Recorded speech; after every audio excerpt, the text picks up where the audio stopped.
In 1973, a war broke out between Egypt and Israel, with the Egyptian army crossing the Suez Canal and disrupting the supply of oil from the Middle East.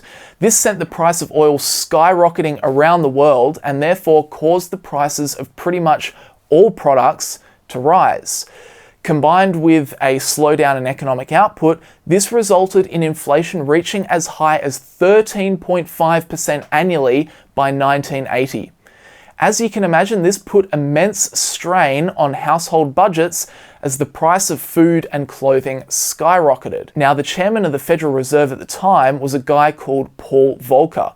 He became known as a giant of the financial industry, with his immense height contributing to this as well.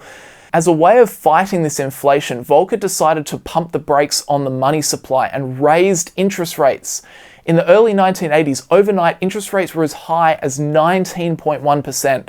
So this made the cost of borrowing rise dramatically all over the economy. The average 30-year mortgage in the US went as high as 18.63% in 1981. The problem with this was that it caused major economic pain and it constrained economic activity and effectively put the brakes on the economy.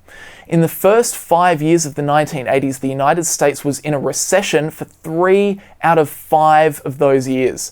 This, unfortunately, is the other side of the coin. So, no doubt very high inflation is bad while it's happening, but as we saw during the 1970s and 1980s, it can be even more painful to get rid of inflation once it's set in. So that is why the Federal Reserve watches inflation numbers so carefully.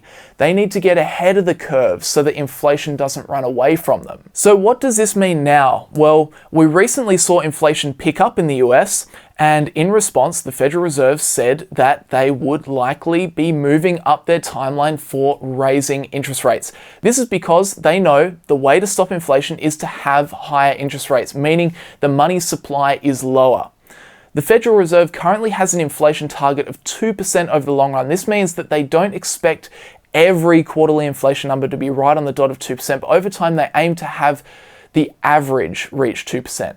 So in the past few years, inflation has been below this target, so the Federal Reserve has told us that they will allow inflation to run above 2% for a little while to bring the average up. However, with the dramatic increase in money supply over the past year and a half, obviously to help people during the lockdown period, it is natural to see inflation creeping in, and we can expect interest rates to start rising at some point in the next couple of years to compensate.